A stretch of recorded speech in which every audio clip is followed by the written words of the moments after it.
Hello and welcome to our bonus lesson in working with color, chakras, and the aura. And our bonus lesson is all about auragraphs. And auragraphs are such a fun way to explore color and to really help immerse ourselves in working with such a broad topic. So I hope you have enjoyed this video course, and well, let's have a little look at what exactly is an auragraph. So auragraphs are a form of psychic art where you connect to your client's energy and you intuitively put colors, images, shapes, etc. into a piece of paper. The placement of the images and the colors and so forth will represent different things, much like an aura, like reading an aura. So there is no right or wrong way to do an auragraph, but in saying that, I do teach auragraphs using a template as I find it easier to read. Now, that is not saying that this is the only way to do it, and if you already read auragraphs differently from how I do it, that is absolutely fine, as I know that there are psychic artists out there that do not use this template and still provide excellent readings. So it is all about whatever works for you, and you can use whatever medium in the terms of color and pencils, crayons, paints, whatever it is that you feel drawn to.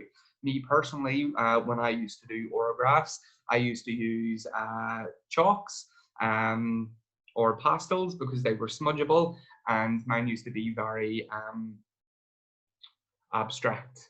But as we can see here from some stuff that I have borrowed off YouTube, that they can be as complex, as detailed, or as abstract as indeed as you would actually like them to be. You do not have to be good at art in order to draw an auragraph. It can be a mix of shapes, images, pastels all smudged together within a circle.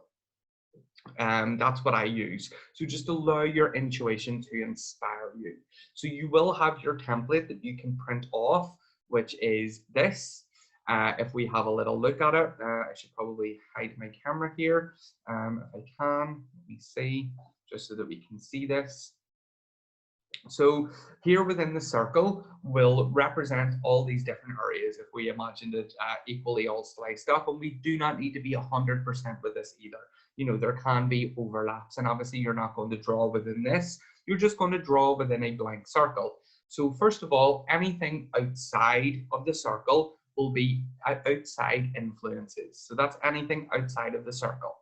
Now, if we look at the bottom of the circle, where it says birth, where I put the wee dot right up to the top of the circle where it says present day, we can read everything within this as a timeline of the person's life. Don't even bother with what I've divided it up with you, but we can divide this or we can look at this as a timeline of everything that they've experienced from the bottom up until the current day. And a good thing that I like to do whenever I do auragraphs is, I know we're not always supposed to ask, but I would ask my client what age they are. And that'll give me a rough idea. So say my client is 40, I'll switch my camera back on. So say we have our client and our client is 40. Then by process of doing math, from the bottom to the middle of the auragraph is going to represent, well, they're 20 in the middle of the auragraph, so then we'll divide that up again, and there we have from birth to 10, from 10 to 20, from 20 to 30, from 30 to 40. So you can, in your mind, you can divide all this up and begin to get a reading of that client's life as an overview. Now, the bottom two sections are the relationship with their mum. So if we're going to do this in the template and you can look at it, you can find everything you need to know about their relationship with their mum. Their relationship with their dad is going to be in there, and that's outside of what we've already looked at. But based on reading it as a timeline, we can see their childhood is going to be in that part anyway, based on the relationship with mum and relationship with dad. Then over to the side of relationship with mum, working round, we have health.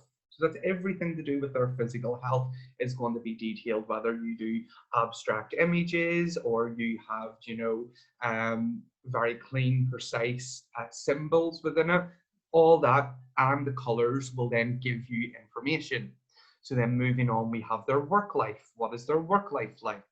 Um, then you move into the person's spiritual gifts, because everybody has spiritual gifts and their abilities, where they're at with it. And moving on beyond that is their spiritual potential, maybe things that are lying dormant within them, or things that you feel like they need to work on just a little bit, or what they could work towards. Then we have new energy coming in. So I tend to see that over like a 3 to 6 month period, maybe new things that are coming in. And then beyond that, we have relationships. So this is a fantastic template that we can use in order to give our clients something in a reading. Now, I tend to do these distantly. I don't tend to do them in person because they can take a little while, especially the typing up of them as well, which isn't something I do anymore. But I know some people are very much all about that. And you can also take a photograph and email them it, or post them the Auragraph when it is done. So this is a fantastic way to do a reading on someone and to really help expand your knowledge base with color. Auragraphs are fantastic for that. They really, really are, in my opinion. They're very underused and underutilized. Now, a thing that I do with drawings also is I'll have a little nosy drawings that my family keep on the fridge that their kids have done, because that gives me a little insight as to how the kids are doing.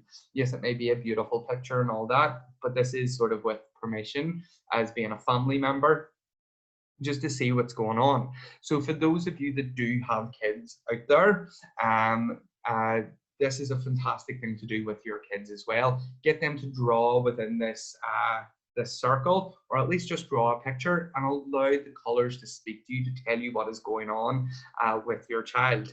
Now, obviously, with all forms of psychic work, we need permission of the person that we're reading. So don't be trying to do Auragraphs for people willy-nilly without getting the go-ahead off them to actually do that.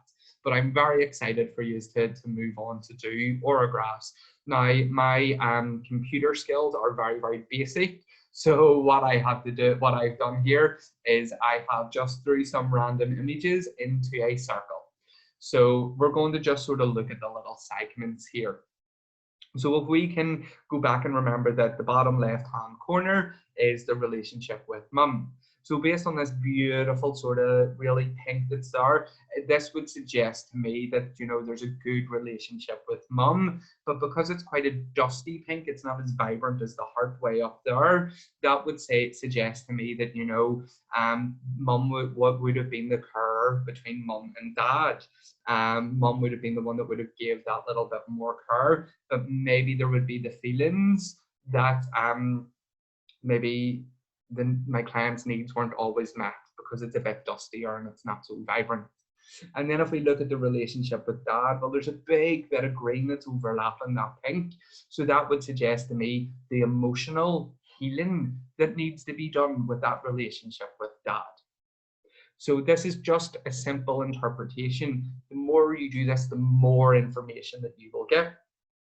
So if we look at the person's health, we've got the pink in there, we've got a bit of blue in there, and with the pink and the blue, well, this would maybe signify that they're in good health, especially because there's a lot of white that's in that wee segment as well, that maybe that their emotions and they're holding back is causing maybe problems in and around the throat or the chest area for them. Maybe they can feel that tightening because they're not speaking their truth.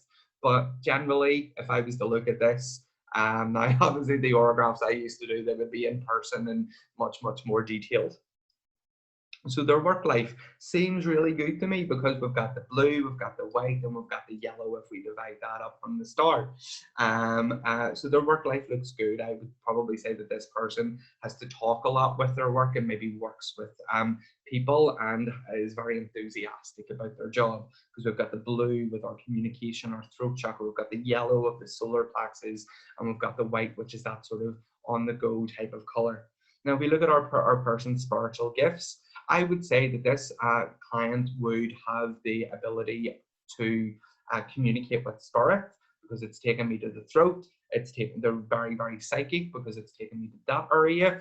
But it is also telling me that their spiritual potential is yet to come to the surface, that there's a lot more work that they need to do. If we move into that wee segment over here, there is a lot more for them to do. And I do feel like, if I was to say this for a client, they really love their spiritual side of their life. Now, new energy coming in, if we can imagine that wee sort of angle, this would maybe suggest that there's love that's on the way in for them, and that they've done a lot of healing in the past and they're ready for a relationship. Also, I put the wee heart sort of overlapping outside to show new outside influences, which would talk about the emotional healing that they've been through. And this is a very, very simple term. And whenever I used to do it, it was maybe about 8 pages I would have had typed up of a reading plus the Auragraph for people. But this is a fantastic little bonus lesson that I just decided to add in for you. So I do hope that you have very much enjoyed building your frame of reference with color and beginning to explore or add on to working with color. For details about my 8-month mentoring program, you can go to psychicinthecity.co.uk, or you can just reach out if you would like to have more training with me on more of a in-depth level in the terms of mediumship. And do always check back, as there is new courses that will be added on a regular basis. So I do hope you have enjoyed this, and I can't wait to see your Auragraphs that you have done. All right, guys, bye-bye.